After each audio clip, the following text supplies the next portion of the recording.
Okay.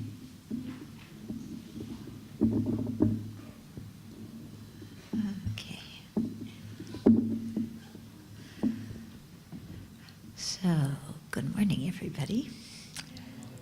Can you hear okay? Yeah? Okay, good. These microphones are also always very strange. It feels like it's going to poke me in the nose or something. So, no, we don't want it higher. Can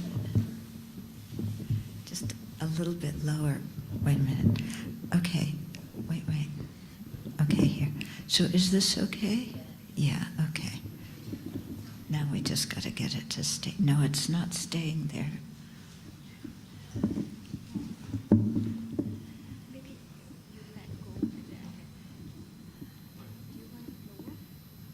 I want it right about here.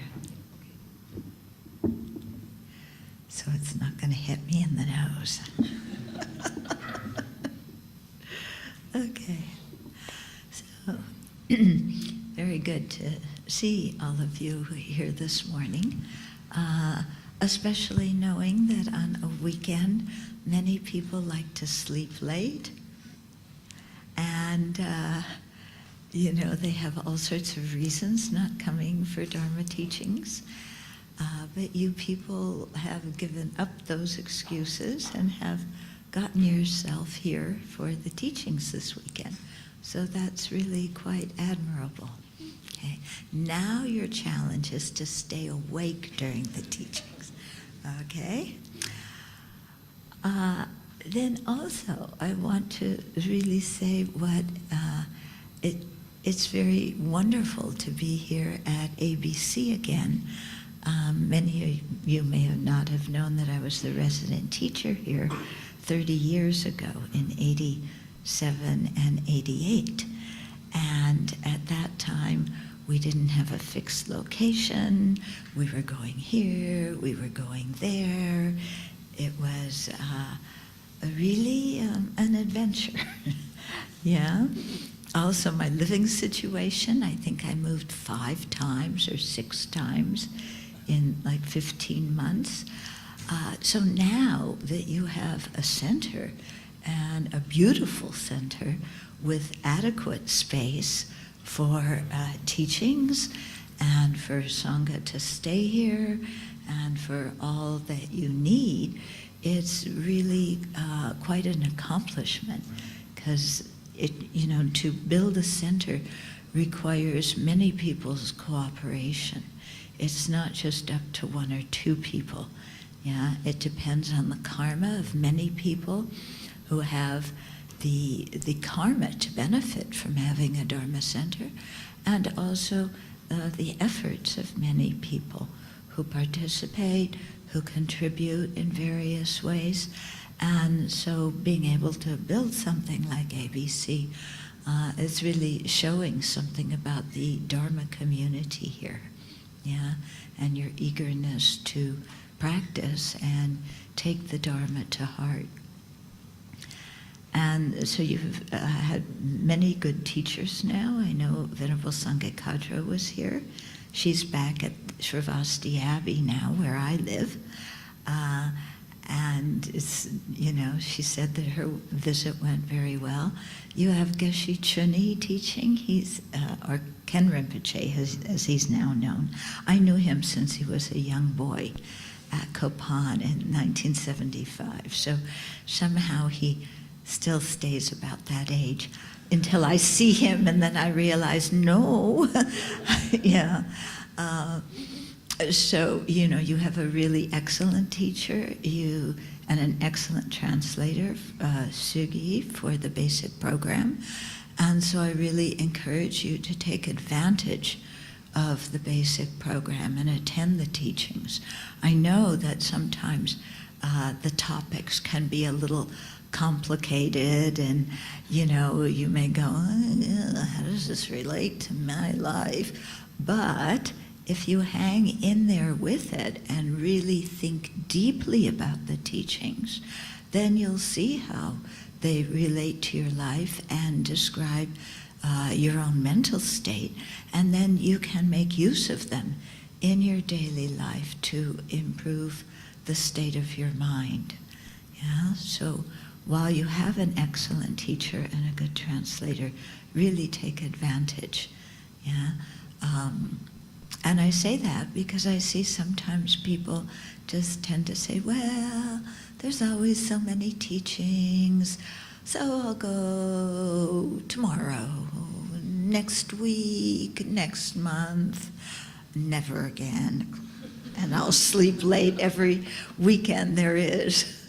Okay, so don't spend your precious human life like that.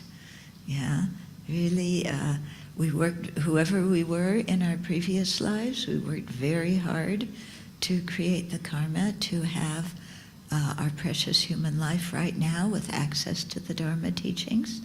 So make use of it. You know, otherwise, whoever you were during several preceding lives did all that hard work, and then you're like throwing it to the wind. Mm-hmm. So really, take the teachings seriously and practice them. Okay, I was very happy when Venerable Thubten was downstairs a few nights ago, and she said she peered into the fourth floor meditation room, and she said people were discussing the self-sufficient, substantially existent I. And I thought, wow, good for them, you know?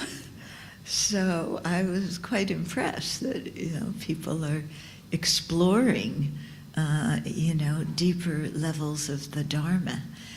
When I first came to Singapore in '87, the questions I received were like, why do we burn paper money when our relatives die? Yeah, this was one of the most popular questions people asked me. I came as a Buddhist teacher, and I'm going, why are they asking me that? Yeah, because burning paper money is not a Buddhist practice. It's a practice of ancestor worship. Okay, and I got asked about chanting and, kind of if prayers can cure a disease, and I got those kind of questions, the questions that are based on more just having faith. Yeah, and so last night when I was giving a talk at Po Ming Se, I was really delighted when people asked really serious questions. Yeah, they asked about rebirth. Where's the man who asked about rebirth? I told him to come today.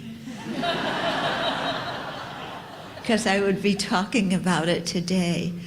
Maybe he's still asleep. And he'll come later. Let's hope so. Okay. But I was very pleased to, he wanted to know the logical reasoning behind the assertion that there's past and future lives. And so I said, that since today I'll be talking about the foundation of Buddhist practice, that topic comes in there and I would talk about it. And similarly, other questions that I was asked last night were much more serious and thoughtful than 30 years ago. So I think that shows a lot of development in the Buddhist community in Singapore. Yeah, that people are much clearer about what Buddhism is, and people want to actually learn the teachings now, not just worship the Buddha, but actually learn what the Buddha taught and apply them to your lives. Okay? Good. So, this weekend, the title of our time together is The Foundation of Buddhist Practice, which is the title of this book. So this book is volume 2 in a series of books that I'm co-authoring with His Holiness the Dalai Lama. I don't know how many volumes there will be altogether. I'm just writing, and we'll see how many volumes it takes. Volume 3 comes out in January. Volume 4 I just sent the first draft to the editor. Volume 5 I'll be working on this winter, and there are several more volumes after that. But this is volume 2, okay? Volume 1, Approaching the Buddhist Path, is an more introductory material to the Buddhist path.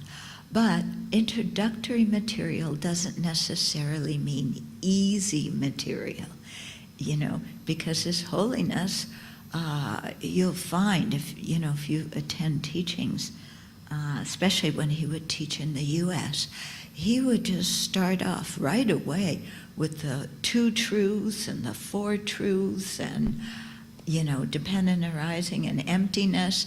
And very often he would be talking to an auditorium filled with people who had never been to a Buddhist teaching before. And then there were some of us old ones, okay, who understood maybe a little, yeah. As people who didn't grow up in Tibetan Buddhism, we need some more information to really understand the tradition, yeah. And so Volume 1 focuses on that.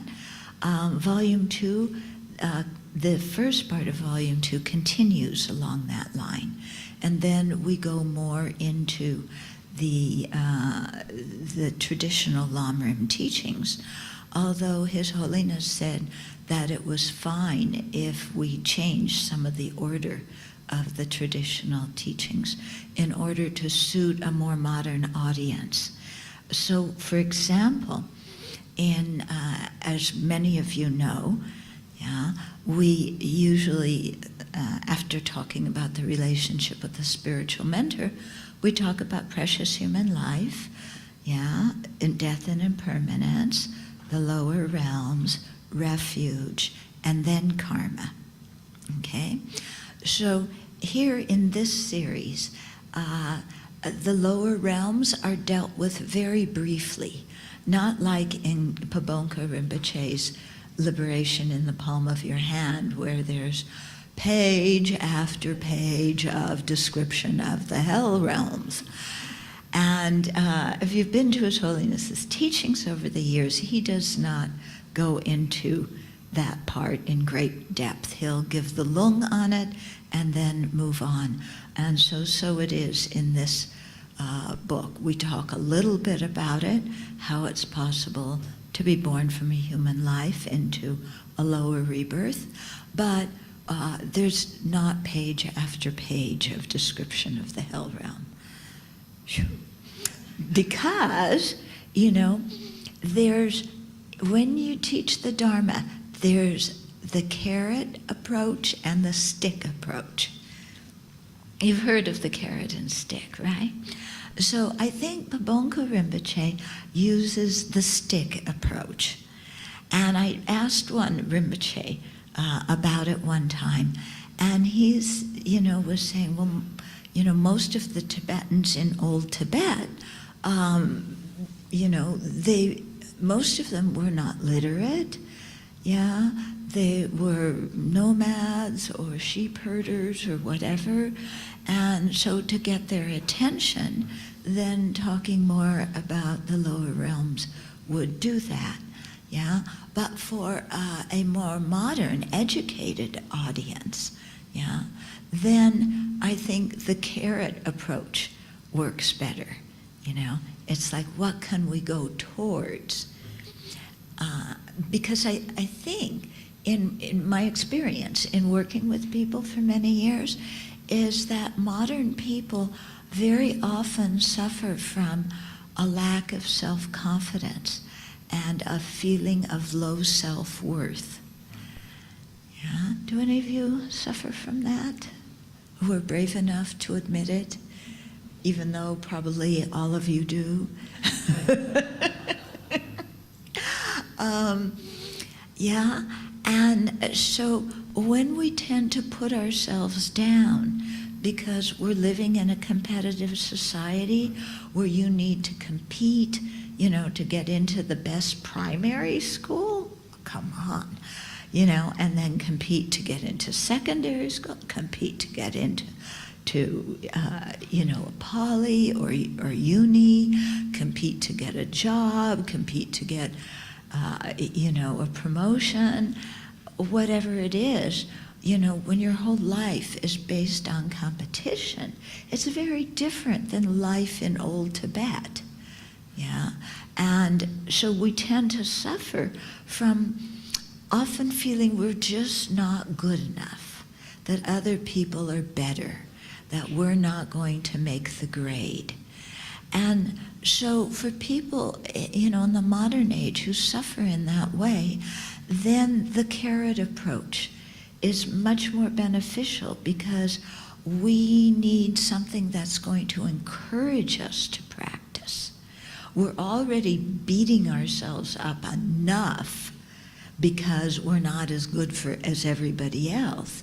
So we need something that will enhance our self-confidence and make us feel like, gee, awakening is possible, and I can do that. I have the Buddha nature, and this is something I can attain. Yeah, no matter what my scores on my exams were. I don't have to take an exam to become a Buddha. What a relief. Yeah? Okay?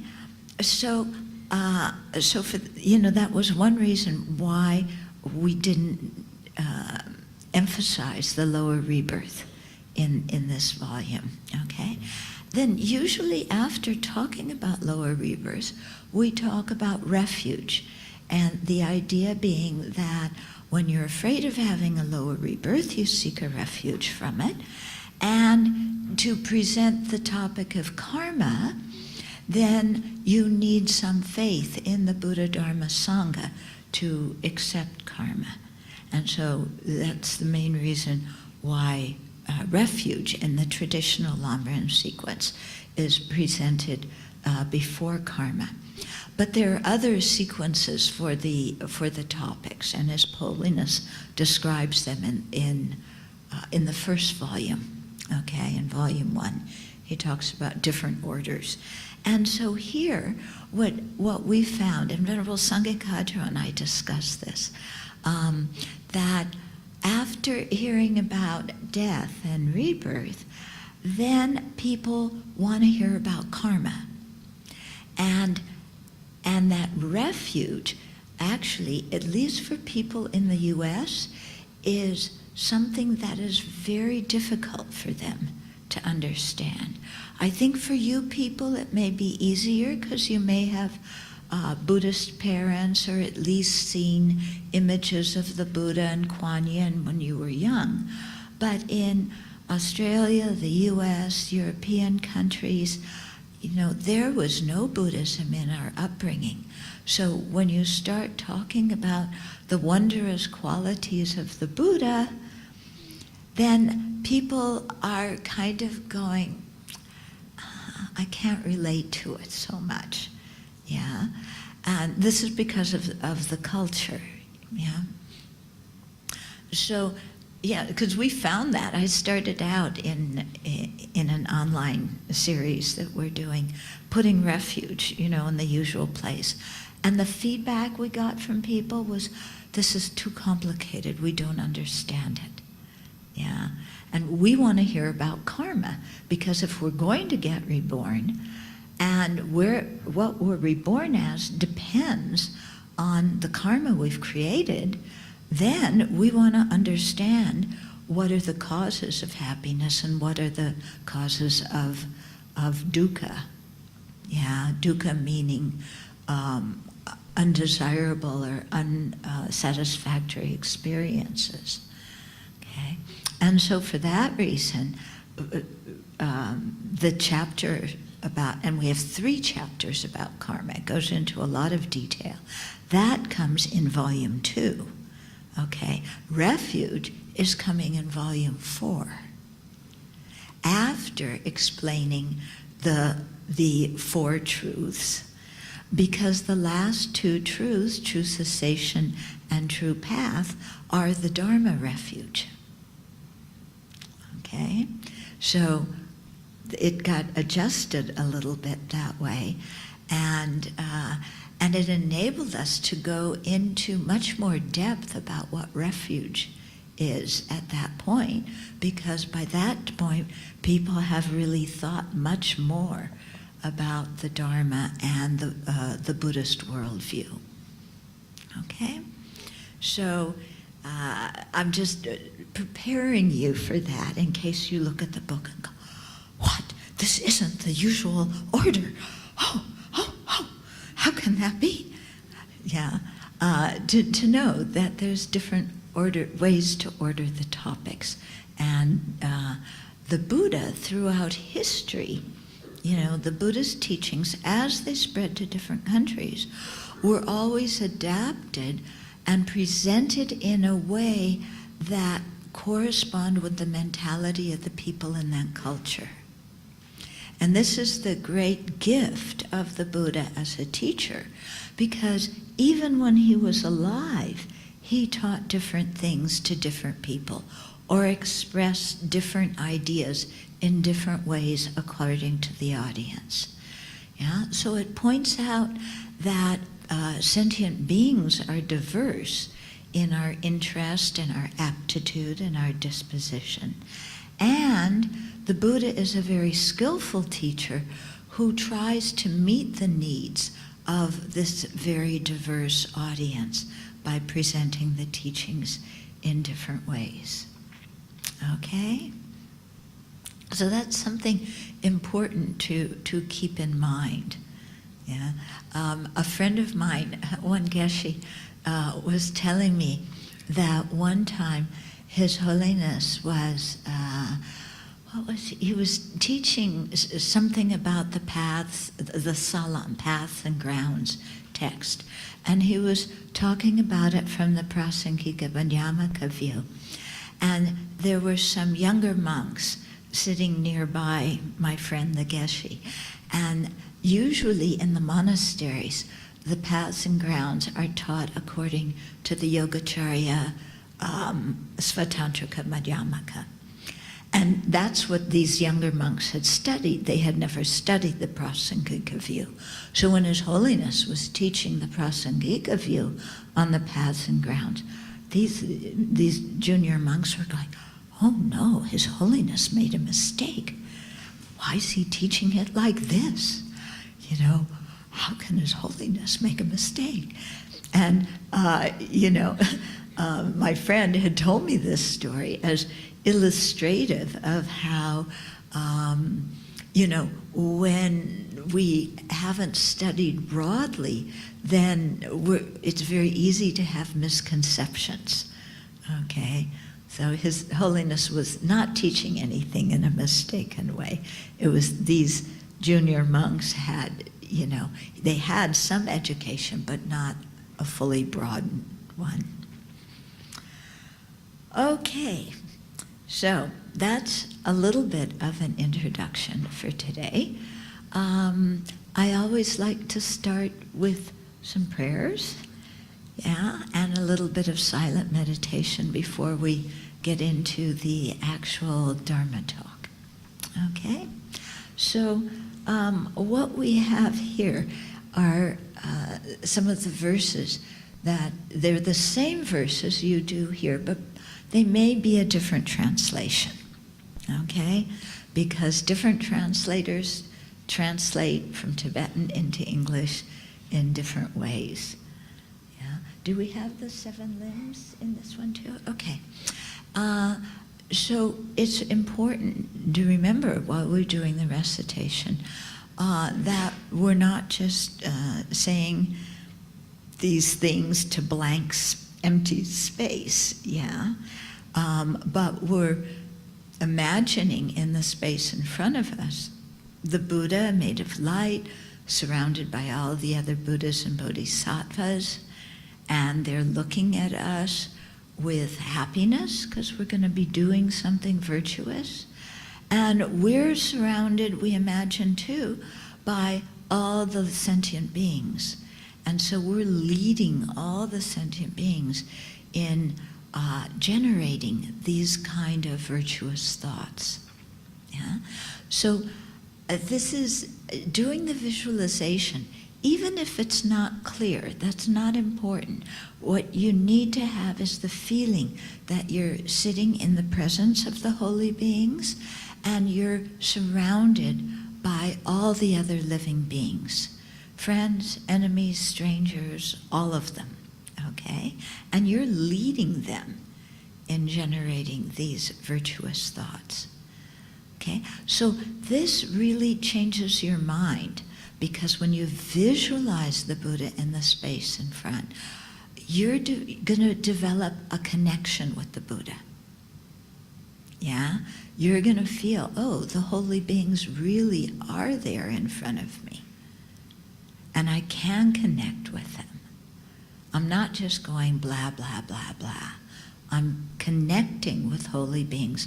I'm establishing a relationship with them. And I'm doing something virtuous, something wholesome for the benefit of all other beings. Yeah? So it's very good when you're thinking about all the other beings. Don't just include your family and friends. Include strangers. Include the people that have harmed you, the people you don't trust, the people who are doing many harmful actions. Okay? So when I do this kind of practice, when I think of all sentient beings around me, okay, I'm American, I have President Trump on one side and the Senate Majority Leader Mitch McConnell on the other side. And they're surrounded by the entire U.S. Congress, you know.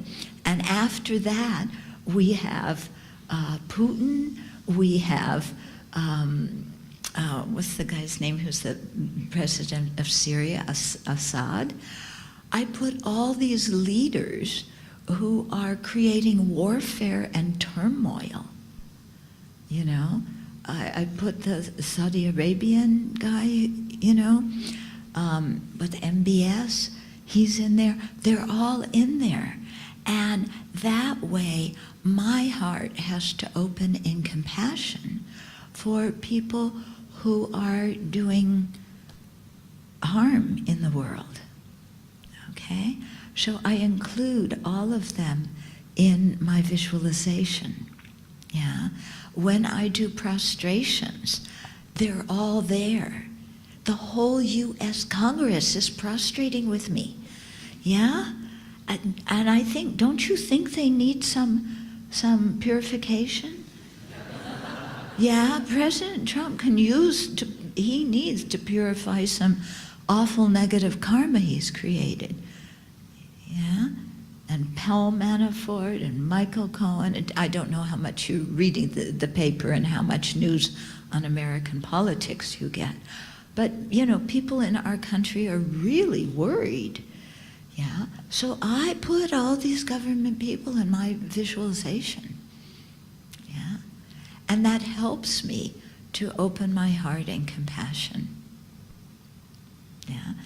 I still disagree with what they're doing, but I can have compassion for them. I don't need to hate them, and that's quite important, not to hate or abandon any living being. Because if we hate or abandon any living being, we cannot become a Buddha. Yeah, because to become a Buddha depends on generating bodhicitta. Generating bodhicitta depends on having compassion and working for the benefit of each and every sentient being, omitting none. So if there's some person that we just say, forget them, yeah, then we're impeding our own awakening. Okay? So very important that we not generate hatred and hold grudges against other people. Very important. No matter what they've done. So in having compassion for them, it doesn't mean what they did was okay. We can still say it was harmful. But we're not going to tie up our own mind in holding grudges and having anger. Okay? So let's do that visualization, and then we'll do the recitation and have a few minutes of silent meditation. Okay, so visualize the Buddha made of light in the space in front, surrounded by all the other Buddhas and Bodhisattvas and Arhats and holy beings.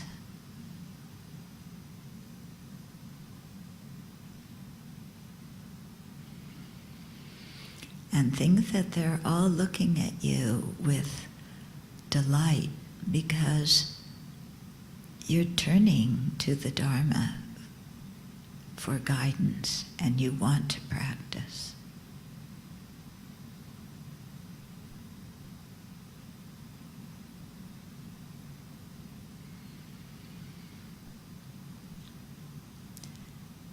And then think that all the sentient beings are seated around you. And think of specific people that you have trouble with. Include them in the visualization. In fact, imagine them sitting right in front of you, between you and the Buddha. And they're also looking to the Buddha for refuge, for guidance.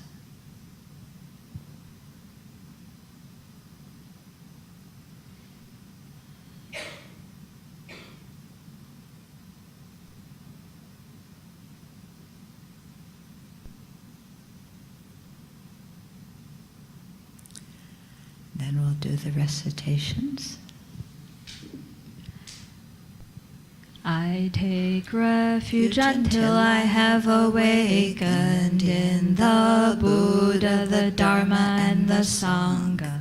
By the merit I create by listening to the Dharma, may I attain Buddhahood in order to benefit all sentient beings. I take refuge until I have awakened in the Buddha, the Dharma, and the Sangha. By the merit I create by listening to the Dharma, may I attain Buddhahood in order to benefit all sentient beings. I take refuge until I have awakened in the Buddha, the Dharma, and the Sangha. By the merit I create by listening to the Dharma, may I attain Buddhahood in order to benefit all sentient beings. May all sentient beings have happiness and its causes. May all sentient beings be free of suffering and its causes. May all sentient beings not be separated from sorrowless bliss. May all sentient beings abide in equanimity, free of bias, attachment, and anger.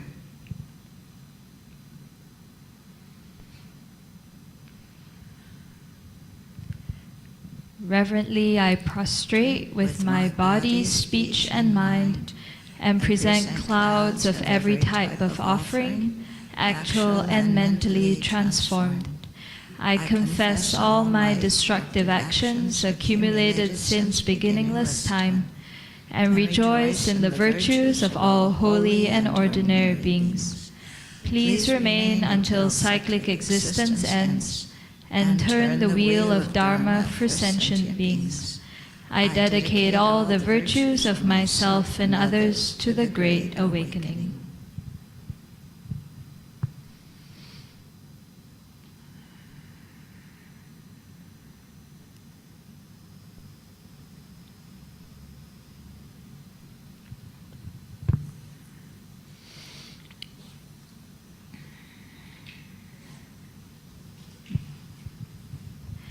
So we'll offer the mandala. This ground anointed with perfume, flowers strewn Mount Meru, four lands, sun and moon, imagined as a Buddha land and offered to you. May all beings enjoy this pure land. The objects of attachment, aversion, and ignorance, friends, enemies, and strangers, my body, wealth, and enjoyments, I offer these without any sense of loss. Please accept them with pleasure and inspire me and others to be free from the three poisonous attitudes. Idam Guru Ratna Mandalakam Niryatayami.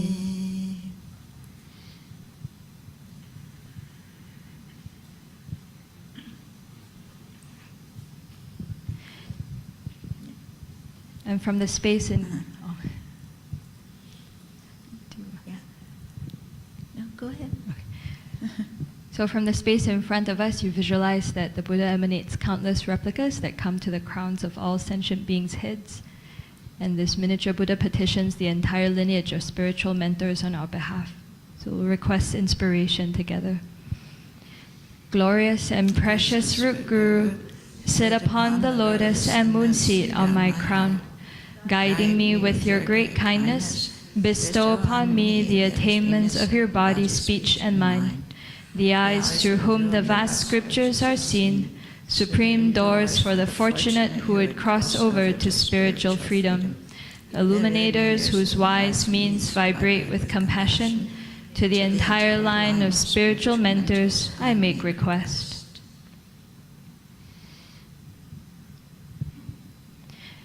And as we recite the Buddha's mantra 7 times, you can visualize light flowing from the Buddha above the crown of your head into your body. White light purifies all negativities, and golden light brings all realizations of the stages of the path.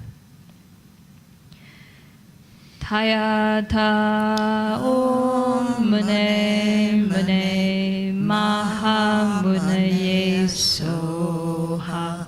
Tayata Om Mune Mune Maha Munaye Soha.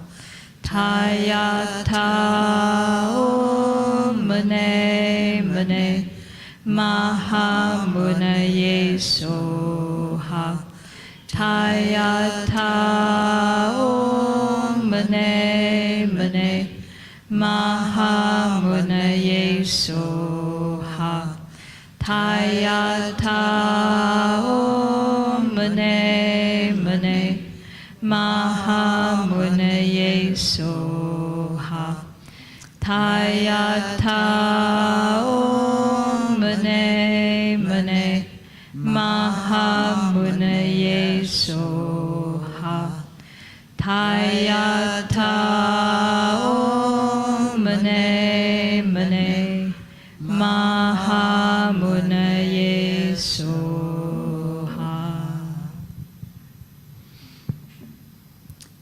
And then go into some meditation. You may want to meditate on the breath, just letting the breath flow in and out quite naturally without forcing it. And as you're aware of the flow of your breath, be aware of its impermanence, how your breathing is changing in each moment, never remaining static, never being the same in the very next nanosecond. So let's do that for a few minutes. Let the mind settle down. If you get distracted, bring your attention back home to the breath.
And then let's generate our motivation. And see yourself as one sentient being among infinite sentient beings. All of us wanting happiness, none of us wanting misery. And that wish for happiness and no misery is equally intense in each one of us.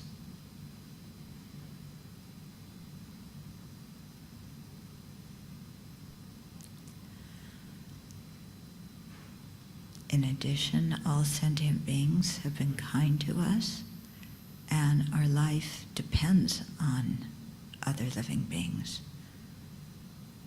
We can't really stay alive without their help.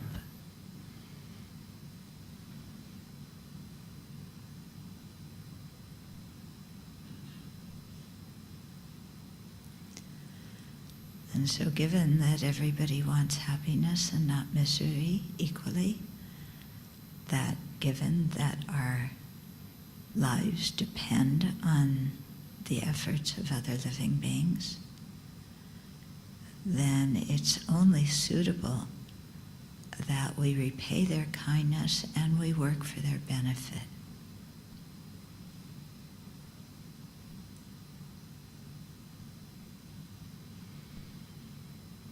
We can't just go on our merry way in life and ignore everybody else.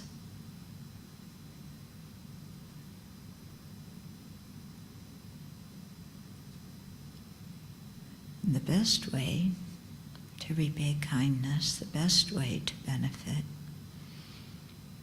is being able to share the Dharma teachings with others.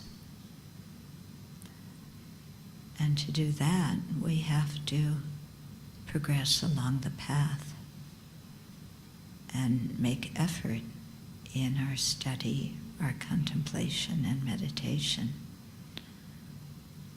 to purify our mind and develop our good qualities.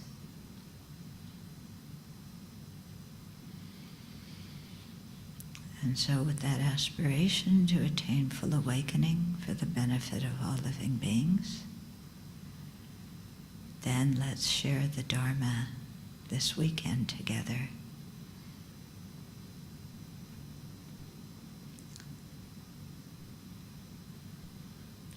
So take a moment and make that your motivation.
So I thought, in speaking about the Foundation of Buddhist Practice, that I would select some portions from this book and read them to you, kind of like how the Tibetan masters read the text and then explain it, except this time it'll be in English so you can understand it.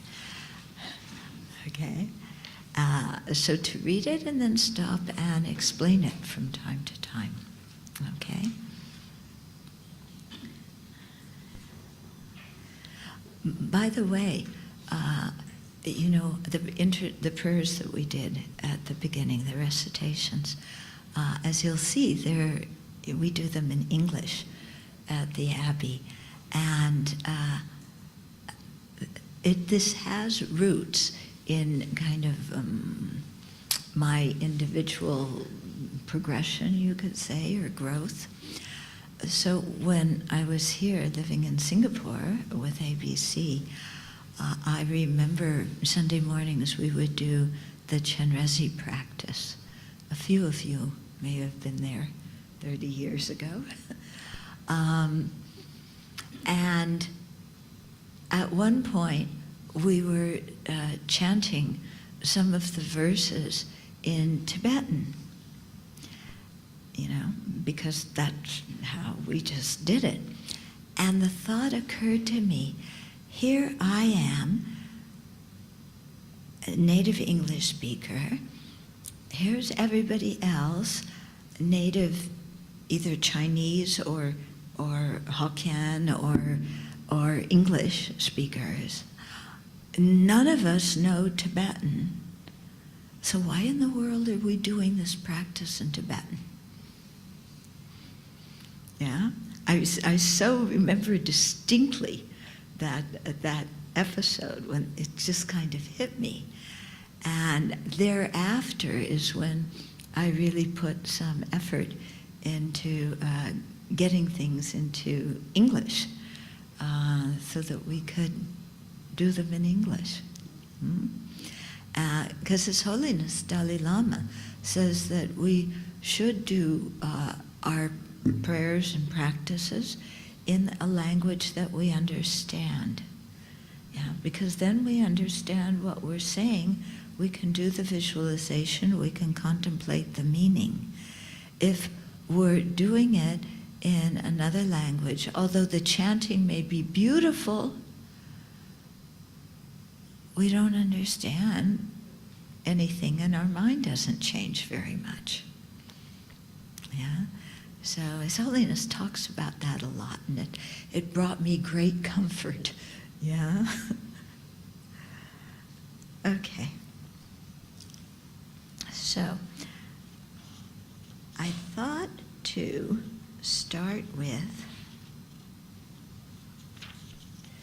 chapter 1. Yeah?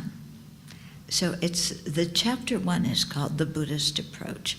And here is His Holiness Dalai Lama.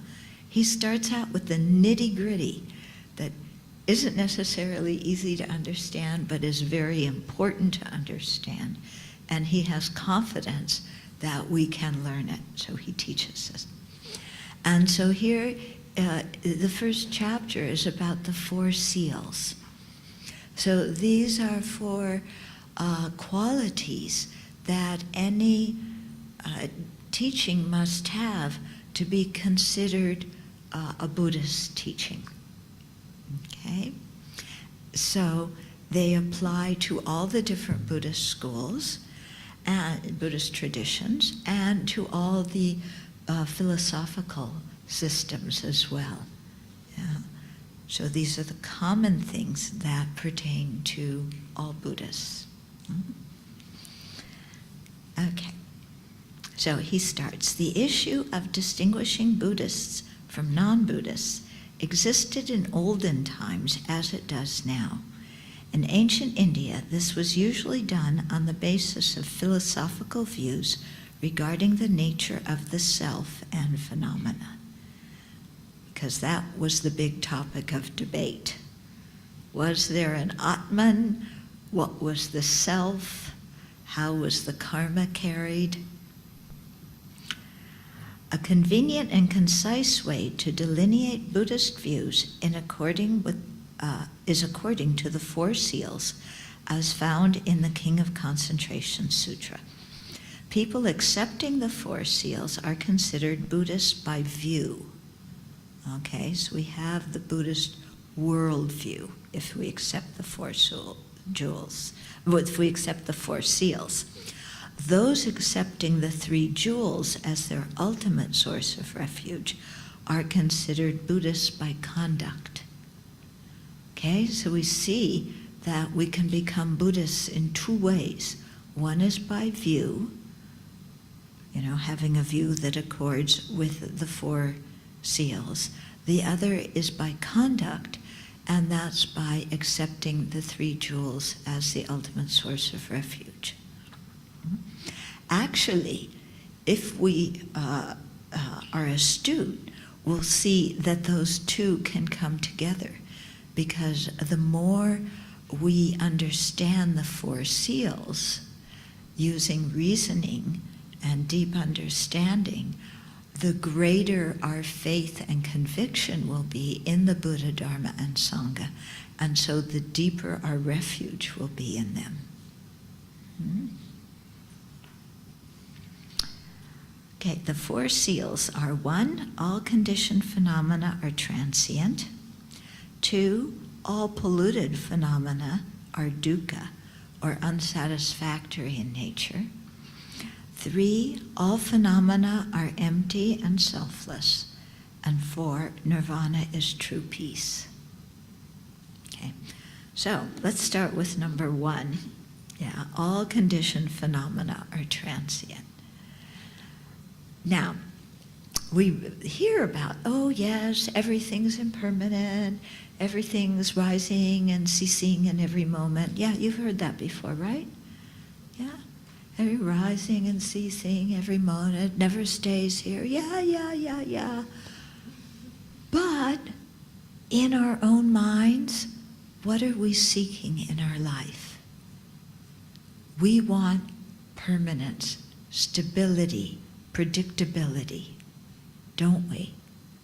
Yeah. You want to know that when you get your job, it's going to last forever and never change, unless you want it to. But nobody else can change it. Yeah. We want predictability. Yeah. I'm going to live forever. Yeah. Everything good will always come my way. Nothing will change unless it's bad.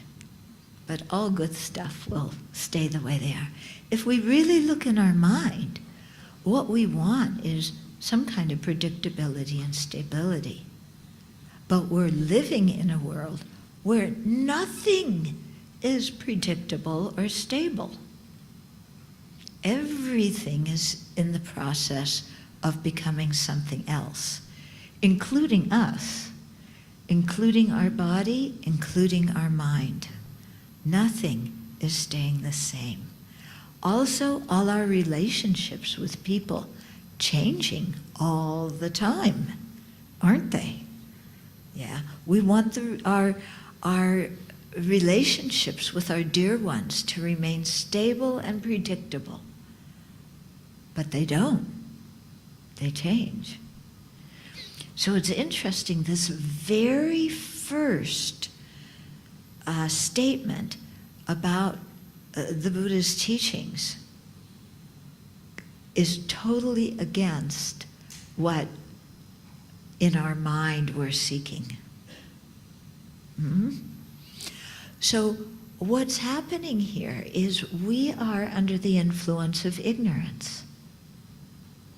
And when we see how what we seek is stability, predictability, and permanence, but in fact everything is transient, all the things around us are transient, when we see the discord between what we want and what is, and our reluctance to accept what is, then we understand more what ignorance does and why ignorance needs to be eliminated. Because there's many forms of ignorance, but all of them don't accord with some aspect of conventional or ultimate reality. And when what we seek or what we believe does not correspond with reality, it's a setup for pain. Because what's going to triumph? What we want or reality? Reality triumphs. Yeah. So there's no way in which we can make things stop changing. And accepting that deep in our hearts, yeah, is a challenge. But as we contemplate this point and as it begins to seek into our heart more, then wisdom dawns, and by actually in our heart accepting the reality of the situation, then we have far less suffering and misery than if we reject it. Okay? So, for example, we're talking about impermanence. Yeah? That means we're going to die. it means our loved ones are going to die. Have you ever considered what that's going to be like when your loved ones die? Have you ever thought what your life will be like when they aren't there? Have you ever thought about what it will be like to take care of them? Let's say if they're desperately ill, or if they were in an accident. In your mind, do you accept that as a possibility for what may happen in your life? Okay. Most of us haven't. We haven't thought about this, and we don't want to. Okay. I remember being a kid, and the family was driving past a cemetery one day, and I said, you know, what's that? Oh, it's a cemetery. What's a cemetery? Oh, it's where they bury dead people. What does dead mean? And there was silence in the car. Yeah. My parents didn't know what to say. And then usually what parents say is, people go to sleep for a long time. Yeah? That's the usual answer to a child. But kids are smart. Yeah. What does it mean to die? My parents don't want to talk about it. Okay? The idea is if you don't talk about it, it won't happen. Yeah. That's very logical, isn't it? Yeah. If I don't talk about it, it won't happen. Mm-hmm. Actually, what we need to do is talk about it and think about it, because for sure it's going to happen. And if our mind is prepared, then we can handle the situation in a beneficial way. But when we refuse to acknowledge transience in our life, then when things change, we freak out. Yeah, and we don't know what to do. And we get hysterical. And that's no fun. And it's also no benefit to the people we care about either. Yeah? Can you imagine? You're trying to die, well, you're not trying to die, but you are dying, yeah, and you need peace and quiet. And there's all your family members around sobbing. Oh, I'm going to miss you so much. Don't die. Don't leave me. I'm going to be bereft without you. How can I live without you? And they're all sobbing. How's that going to be when you die? Or if you're like that when a family member is dying, are they going to die peacefully? Yeah? We're not doing anybody any favors by, rejecting the reality of death. In fact, our behavior is going to create more turmoil for our relatives if we're with them when they die. And their rejection of reality will create more turmoil for us when we're dying. Okay? So understanding transience and impermanence really, reduces our inner turmoil and anxiety and fear. And we become more accepting of the reality of change. Yeah. I heard one Buddhist teacher, the way she taught it was, or the way she practiced, was everything she looked at, she would say, this is already broken. Yeah. So the recorder is already broken. Meaning, not that it's broken in this moment, but that by its nature, it's going to break and it's going to cease. We don't know when, but whenever that moment comes, yeah, I'm going to be prepared for it because I've been saying to myself, it's already broken. You getting what I'm saying? Yeah? So it just eases the mind. It reduces the attachment. These beautiful, fragrant flowers are already decayed. Okay? Now, they aren't really decayed at this moment, but you know, by tomorrow or the next day, they will be. And if I'm expecting them always to be beautiful and white and fragrant like that, I'm going to be so very much disappointed. But if I look at them as, oh, they're already decayed, then I enjoy them for what they are now, and when they actually decay, I'm not surprised. And I just accept it because I knew it would happen. Okay? So that's what this first seal is talking about. All conditioned things are impermanent.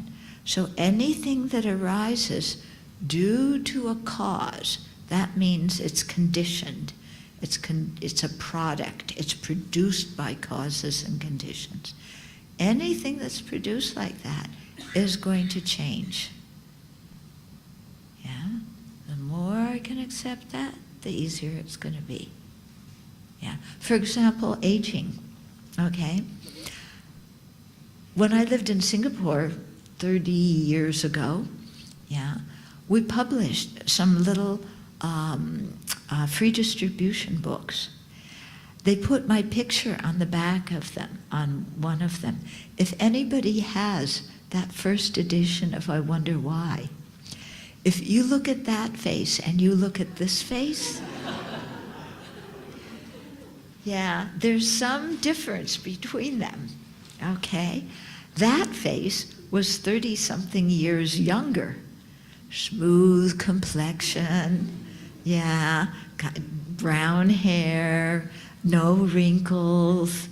Yeah, I don't think I had so many freckles then. Yeah, now this face, oh my goodness. Yeah, white hair, wrinkles, freckles. I had cataract surgery this last year. My sight improved. I never realized how many freckles and wrinkles I had before that. After the surgery, I looked and said, oh, look at that person, you know? So fortunately, during those 30 years between that photo and this face, I've been thinking about impermanence. And I've been thinking, one day I'm going to look old. Yeah? And even though I still feel young, yeah, many people, when I go through the screening to go in the airport, some guy said, you know, are you over 75? Because if you are, you don't need to take off your shoes. I looked at him. I'm nowhere near 75. What are you talking about? Yeah. And then I had to look in the mirror, and I'm not 75 yet, but it's approaching. Yeah. So fortunately, like I said, I've thought about this for years, and I realized people are going to look at me differently. I'm going to see myself, see a face in the mirror that is very different than the one I see now. Yeah. And it's not going to be a younger face. It's going to be an older face. Okay? So if you prepare yourself for that, then you don't freak out. You know, I haven't gone for Botox treatment yet to get rid of my wrinkles, and I haven't had a facelift. You know, I just accept, okay, this is nature. Yeah. So I shave off my gray hair, but you know, there's another reason for that. Not to hide the gray hair. Okay. So conditioned phenomena are products of causes and conditions, and all of them undergo change, disintegrating from what they were and becoming something new. Change occurs in coarse and subtle ways. Coarse change occurs when the continuum of a thing ceases. Subtle change occurs moment by moment. It's the things not remaining the same from one instant to the next. So coarse change is, for example, when someone dies, or when a building falls down. Yeah, you ever seen a building fall down? Yeah. Did you watch the videos of 9/11 when the plane smacked in, and all of a sudden this huge building that looked so stable went, yeah, and just fell down? That's coarse impermanence. Okay? But, as His Holiness is going to explain, coarse impermanence occurs because there's subtle impermanence, because things are actually changing moment by moment. So it's not that, you know, the Twin Towers were created and then they stayed absolutely permanent for a while, and then that plane banged into them and they fell down. You know, they were changing moment by moment already. And then there was the external force that knocked them down. But even if that plane didn't do it, eventually, at some time, they would have fallen down, because they don't last forever. We can observe coarse impermanence with our senses. We see that after coming into being, things later cease. A chair breaks, a person dies, bottles are recycled. A lunch we spend a long time cooking is over in a half an hour. Understanding coarse transience is not difficult. We don't need logical arguments to accept this coarse level of change. We can see it. Yeah. However, for something to arise and cease in this obvious way, there must be a subtler process of change occurring moment to moment. Without a seed changing moment by moment, a sprout will not appear. So it's not that the seed is a permanent seed and then all of a sudden, bang, it becomes a sprout. Okay? The seed is slowly changing. Our senses can't detect it, but it's slowly interacting with the water, with the heat, with the fertilizer. It's slowly changing, and a sprout comes. But can you figure out what is the exact moment when that seed became a sprout? Yeah, if you had slow motion photography, or in this case it would be fast motion photography, so you could see the seed, the subtle changes in the seed. At what point do you say it's no longer a seed and it's become a sprout? Can you delineate that point? Is it clear? It's not clear at all. Yeah, it's not clear. So we often, with things like this, we make up definitions that sets a certain point. Okay? What's the legal age in Singapore whereby you can vote? what, 21? Okay.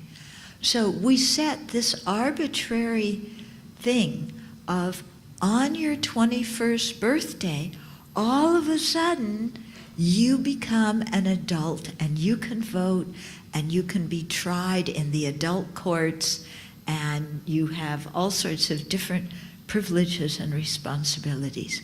But the day before your 21st birthday, you're too immature to do all of that. And the day of your birthday, all of a sudden, in one day, you become a capable adult, according to the law. We can see how arbitrary that is, isn't it? Totally arbitrary. But in a society to function, we have to draw these lines. Yeah. But we should remember that they're always arbitrary. Yeah. When we establish categories and rules, there needs to be a little bit of wiggle room sometimes. Otherwise, we really box ourselves in.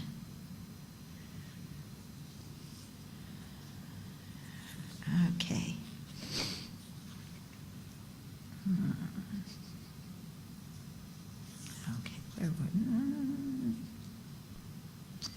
Okay.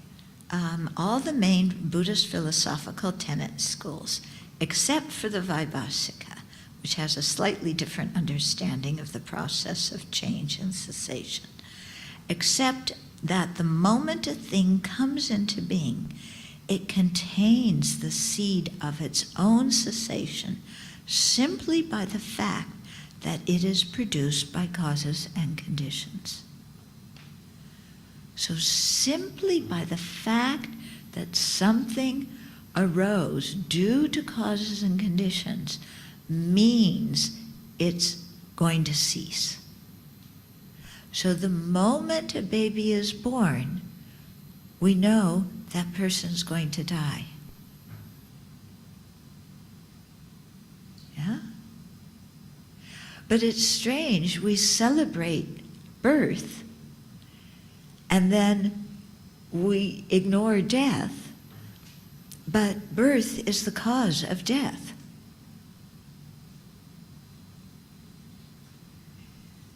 Okay? It is not the case that one cause produces a particular thing.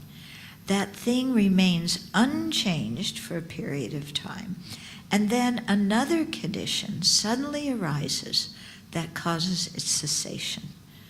Rather, the very factor that causes something to arise also causes it to cease. From the very first moment of a thing's existence, it has the nature of coming to an end. The very nature of conditioned phenomena is that they do not last from one moment to the next. Generally speaking, when we think of something coming into being, we look at it from a positive angle and think of it growing. When we think of something ending, we have the negative feeling that what existed before is ceasing. We see these two, beginning and ending, as incompatible and contradictory. Are they incompatible and contradictory? Yeah, think about it. However, if we reflect on the deeper meaning of impermanence, we see that its very definition, momentary change, applies to both the arising and ceasing of a thing. Nothing, whether it is in the process of arising or the process of ending, lasts into the next moment. Okay? So arising and ceasing are not incompatible and contradictory. Yeah? When something is arising, it's also ceasing from what it used to be. And when something is ceasing, it's also in the process of arising into something else. Okay? So when we think about birth and death, conception in our mother's womb means that, it indicates that the previous life is over. Actually, it was over when our consciousness left the body of the previous life, and we entered into the intermediate stage, the bardo, and then were conceived. Okay? But the previous life had to cease for this life to come about.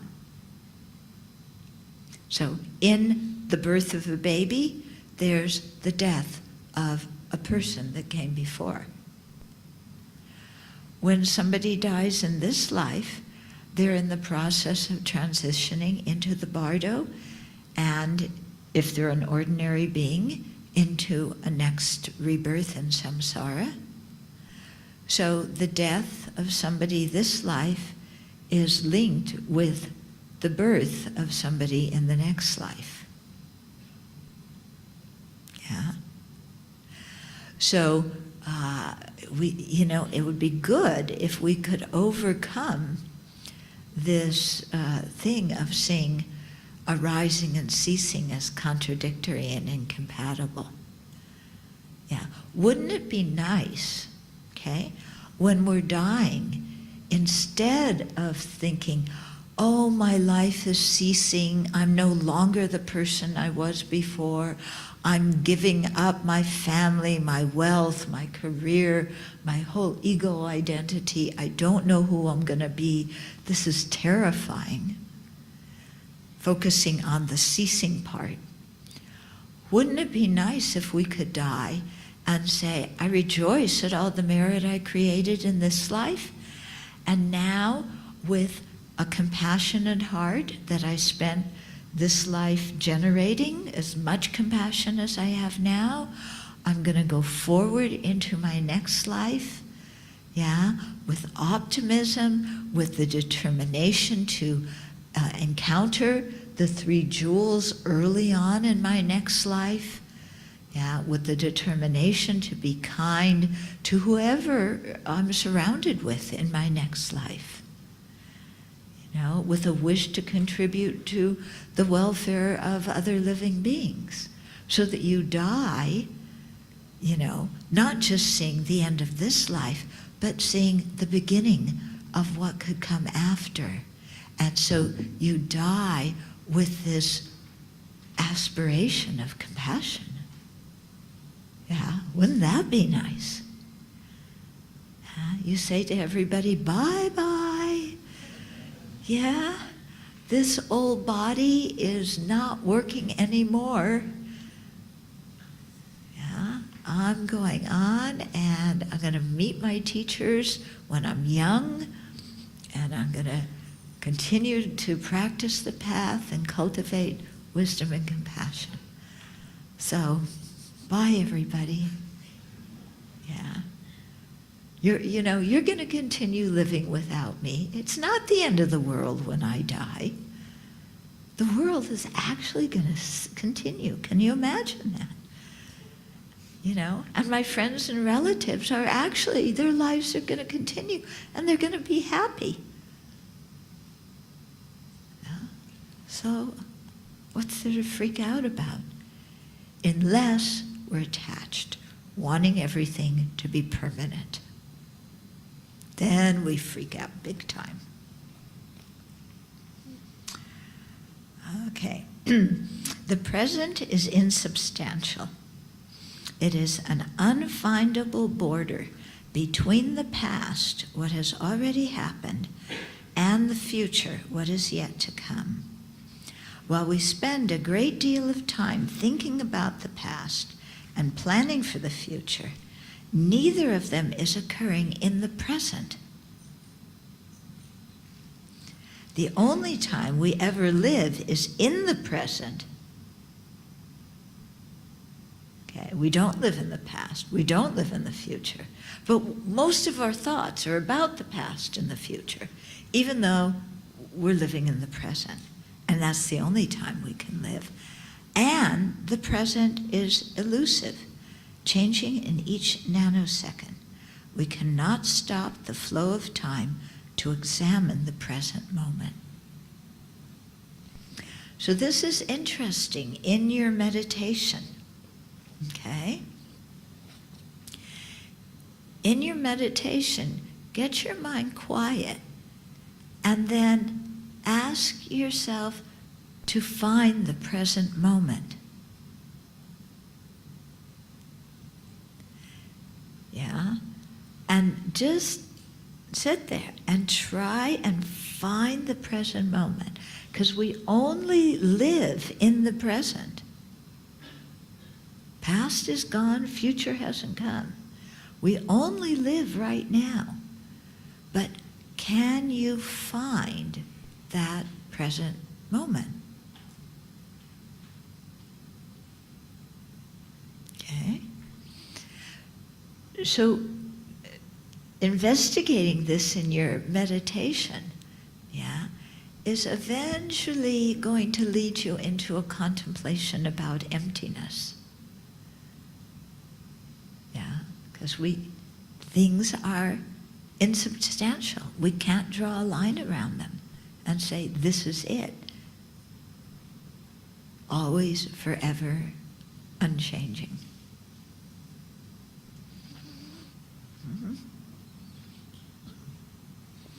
Scientists, too, speak of momentary change.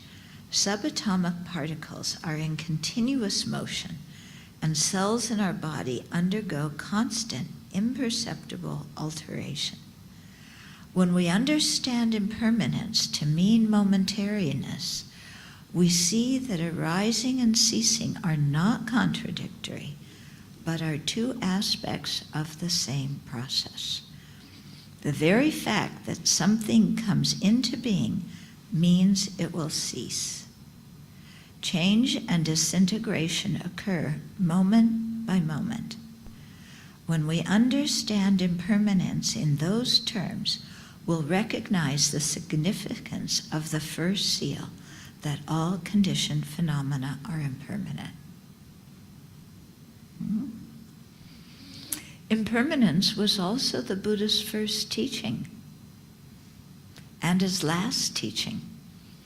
Yeah, when he taught his 5 meditation companions in Sarnath, the first teaching he gave was impermanence. When he died, that was his last teaching, also impermanence.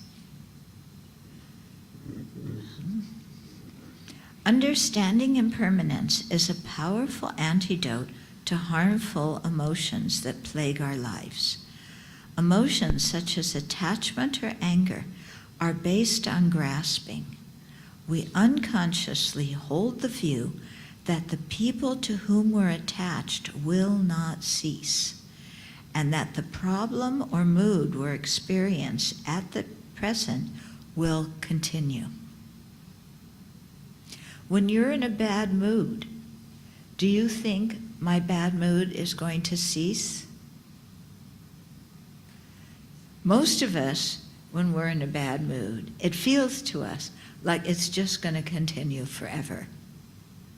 Yeah, when you're depressed, do you think, oh, this is momentary, changing moment by moment, produced by causes and conditions, it can't remain the same until the next moment? When we're depressed, we don't think like that. We think, I'm depressed, this is going to be forever, my whole life. It's not. It's going to change, for sure. Even you tried to make your depression never end, it's going to end.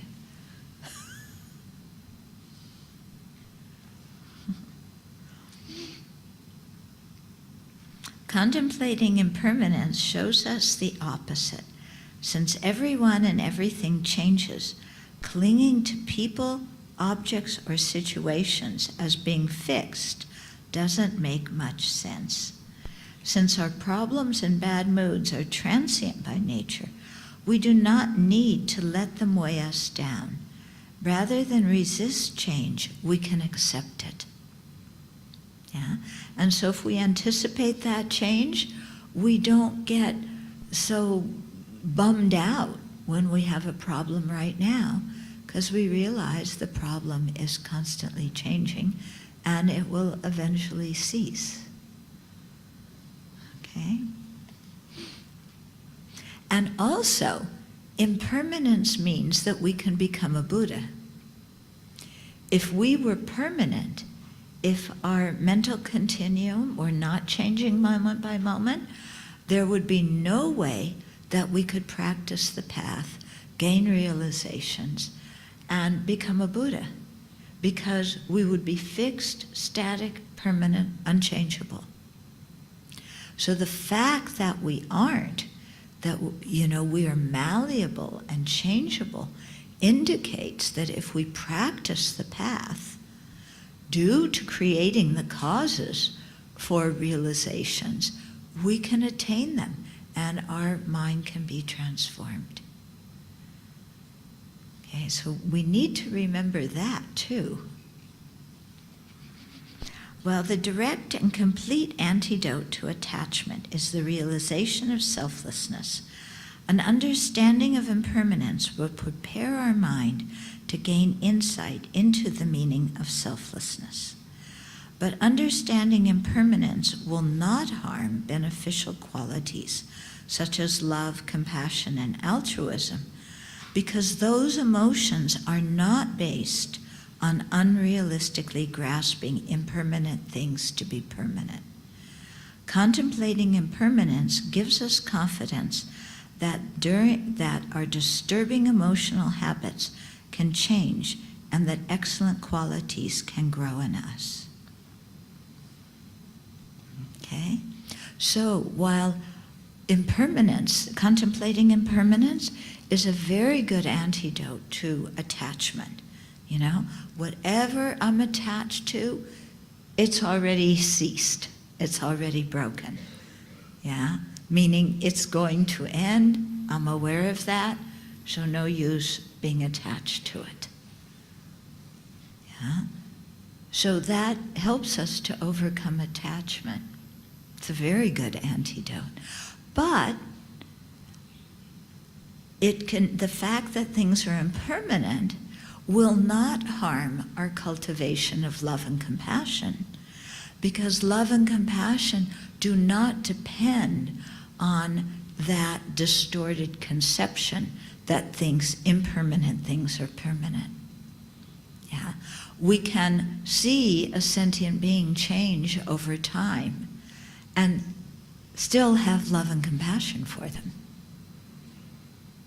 no matter what they look like, what form they're in. Okay? Because if we cultivate equanimity, that love and compassion can keep flowing endlessly. Okay, so we have a little bit of time for questions, comments. Yeah? This is your chance. So wake up. It's almost lunchtime, and develop some enthusiasm for lunch. And know that before lunch, there's questions and answers. Okay?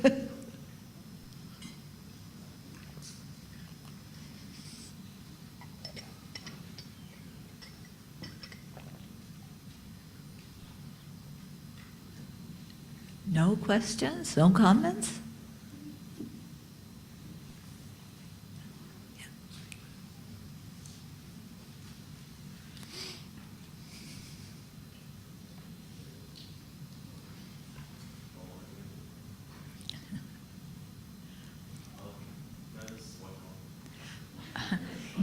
They want to record it.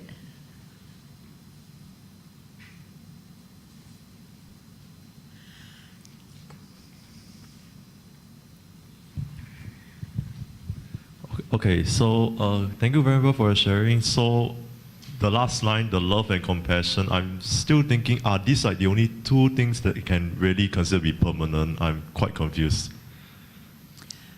Say that like again. Love and compassion, like the only two permanent things that we should make sure that they are permanent. No, they're not permanent. Yeah. love and compassion change moment by moment, but when we have cultivated them purely without attachment, then they will not cease and go out of existence entirely. Okay? But love and compassion, as mental states, all of our mental states are changing. Yeah, they don't remain the same. Does that answer your question? I will still think that the essence of love and compassion will still not change though. Okay, we have to differentiate, okay, the meaning of permanent and the meaning of eternal. Okay? So in English, yeah, impermanent, or I should say permanent, often means eternal. It's never going to end. Okay? In Buddhism, the meaning of the word permanent is different. It means it's not changing moment by moment. But something that's permanent can go out of existence. It's not necessarily eternal, although some permanent things are eternal.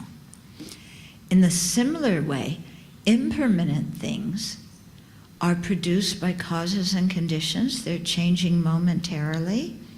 Some of them can continue, like our mind stream continues on eternally. It's never going to end. But our mind stream is impermanent in that it's changing moment by moment. Okay, so we have to differentiate, yeah, permanent from eternal and impermanent from not eternal. Okay, so once we have love and compassion, okay, put it this way, if love and compassion were permanent, we could never generate them because permanent things do not arise due to causes and conditions. So that would mean that by meditating on the kindness of sentient beings, we would never have love grow in our heart. Or by meditating on the dukkha, the suffering of sentient beings, we would never have compassion grow in our heart. Because, you know, love and compassion wouldn't be something conditioned, wouldn't arise due to causes and conditions. Okay? That making some sense? I mean, like, at the end of the day, we can't let it cease either, right, for love and compassion. So that's the part which I get the part where it arises, but I don't get the part whereby the cessation of it. Okay, okay. In our mind stream, yeah, we may have love in our mind, yeah, but that love is changing moment by moment. Because if we're ordinary beings, we may love and then the next moment we may have anger. Okay, so at that moment when we have anger, love cannot be manifest in our mind. Okay, so that indicates that love is impermanent. For us, you know, well, love is impermanent for everybody, but that's pointing out that love has a gross impermanence. When anger arises, love is no longer manifest. When we become bodhisattvas, you know, our love and compassion are very stable. They're still changing moment by moment. Yeah, but at a certain point on the path, anger will never be able to arise anymore. And so, you know, it can't cut off that love, that continuity of love and compassion. Okay? Yeah. Or also, to give another example, for an Arya Bodhisattva, yeah, when they're with sentient beings, their love and compassion is manifest. But when they meditate on emptiness, their love and compassion are not manifest in their mind. emptiness is the object of their mind at that time, and only emptiness appears to that mind in meditative equipoise. So that person still has love and compassion in their mental continuum, but it's not manifest at that time. Okay? This requires some contemplation. Yeah? So continue to chew on it. Yeah? Chew on it, think about it, see if it can make sense to you.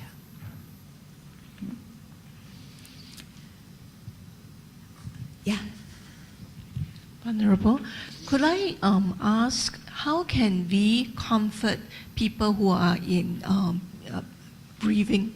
Because especially they are new to Buddhism, and if you tell them about impermanence, but they are grieving, it's really very difficult. Right. Yeah. Okay, so you're talking about somebody Whose parent just passed away. whose parent has just passed away. Yeah. And how do you comfort them? Okay. So you're right. There's certain things in Buddhism that we don't teach to baby beginners. Yeah. So with somebody who's new to Buddhism, whose parent passed away, what I tell them is fill your heart with all that love that you had for your parent, and then send them on to their next life with the support of all your love. Yeah, don't cling to them here because they've already gone, but send them with the force of your love. And do virtuous activities and dedicate the merit you create for the good rebirth of your parents. So that's what I recommend to them. Yeah.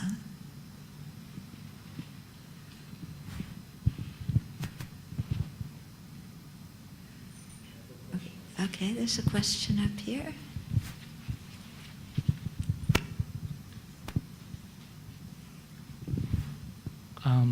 I understand that I want to be compassionate and loving kindness to even sentient being. Mm-hmm. Like, how can I develop compassion and loving kindness to mosquito, for example? Yeah. So mosquitoes are a little bit more challenging. Okay?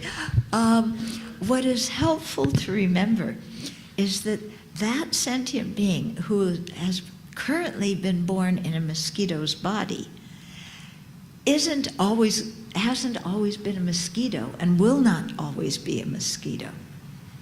Yeah? Either in a past life or future life, they could be your dear one. Yeah? So keep an open mind. They're just a mosquito temporarily. Yeah? In past and future lives, they could be different. A friend of mine, who's a very serious Dharma practitioner, when we all used to live in India, for any of you who've lived in India in the old days, there were spiders that were literally this big. Yeah. And my friend didn't like spiders very much. Yeah, to put it the least. And, you know, where he lived, they would come from time to time. Then he got notice that his uncle had died. Yeah? And of course, he was grieving the loss of his uncle. But the next time he saw one of those big spiders in his room, the thought occurred to him, that could be my uncle. And when that thought occurred, he knew that, he could not, hate that uncle, and he would definitely not hate that spider, and he would definitely not kill it. Okay? So, when we see different beings in different life forms, the Buddha said these beings were all our loving parents in previous lives. So we've got to remember that and, realize that the present life form of a mosquito or a horrible spider is only transient. And what compassion it evokes in your mind to think that somebody you cared for wound up with that kind of body. Okay, so it helps us have a more open mind towards different life forms. You can still blow the mosquito away. Yeah.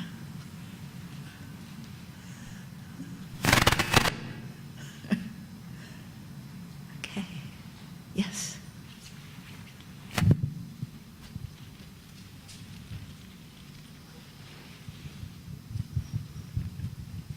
Venerable, I'd like to quote a friend actually who said this to me. There is no true altruism, so all altruistic behavior are ultimately selfish. So, how do we actually communicate love and compassion to people like that, especially when they don't come from, they are not Buddhist? Okay. Yeah. So, I used to believe that. Before I became a Buddhist, I said, at the bottom line, everything is selfish, even if we're looking very altruistic. But after I encountered Buddhism and I really learned what love and compassion meant, and when I really started practicing the methods to develop bodhicitta, I began to change my idea and realize, no, it is possible, really, to cherish others without that selfish concern. Yeah. Scientists, your friend may have a scientific background, they often say, human beings are, inherently selfish. We're trying to get our genes in the gene pool every opportunity we can. Yeah, which means I'm a failure. Yeah, my genes are not going down to the next generation. I didn't have any kids. Okay. And actually, I don't feel frustrated because my genes are not going into the gene pool. If my genes cease this life, so be it. I'm more interested in what's happening with the mind. Yeah. But scientists very often, see things in material ways. And so for them, they think that every living being inherently cares only for themselves and can never give up that kind of grasping at the I and that selfishness. But when we study the Dharma and we learn that our grasping at a self-sufficient I, or our grasping at an inherently existent I, is a misconception, and that what we're grasping at doesn't exist at all, and we can eliminate that wrong grasping, then we begin to see, oh, there's a whole new world out there that's possible to live, without everything centering on me, I, my, and mine. Yeah, there's a possibility to live without always having to protect ourselves and worry about ourselves and everything that in that self-grasping and self-centeredness involve. Okay? So, you could try explaining that to your friend, but chances are they would really have to get into the Buddha's teachings and understand the teachings on a deep level to see that possibility for themselves.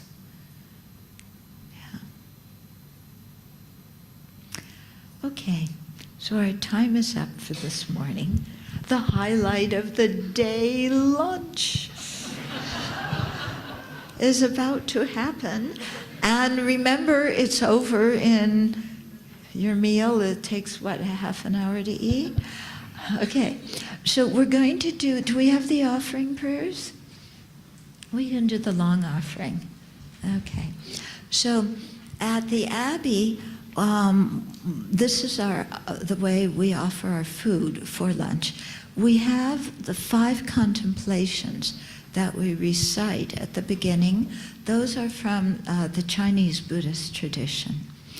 Then we're going to chant some verses that are from the Tibetan tradition, that are the usual ones chanted in monasteries. Okay, but we'll chant them, everything in English. Okay? So when we do these 5 verses, that each one starts with I contemplate, we pause between each one, for a few seconds to actually contemplate that point. Okay. I contemplate all the causes and conditions and the kindness of others by which I have received this food.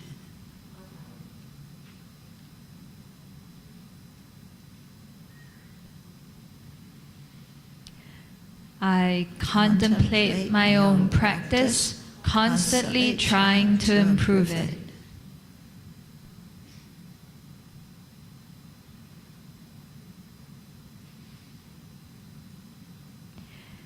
I contemplate my mind, cautiously guarding it from wrongdoing, greed, and other defilements.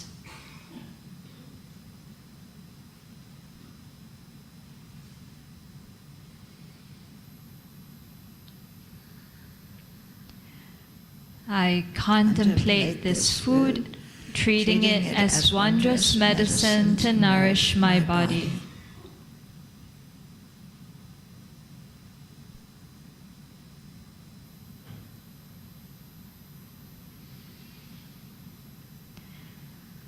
I contemplate the aim of Buddhahood, accepting and consuming this food in order to accomplish it.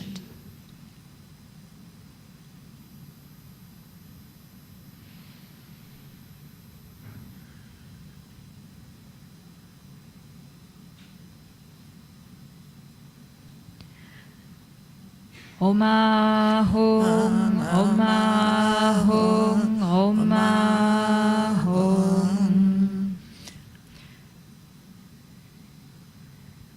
Great compassionate protector, all-knowing teacher, field of merit and good qualities, vast as an ocean, to the Tathagata I bow. Through purity freeing from attachment, through virtue freeing from the lower realms, unique supreme ultimate reality, to the Dharma that is peace I bow. Having freed themselves, showing the path to freedom too, well established in the trainings, the holy field endowed with good qualities, to the Sangha I bow, to the Supreme Teacher, the precious Buddha, to the Supreme Refuge, the holy precious Dharma, to the Supreme Guides, the precious Sangha, to all the objects of refuge we make this offering. May we and all those around us never be separated from the triple gem in any of our lives. May we always have the opportunity to make offerings to them, and may we continuously receive their blessings and inspiration to progress along the path. By seeing this food as medicine, I will consume it without attachment or complaint, not to increase my arrogant strength or good looks, but solely to sustain my life.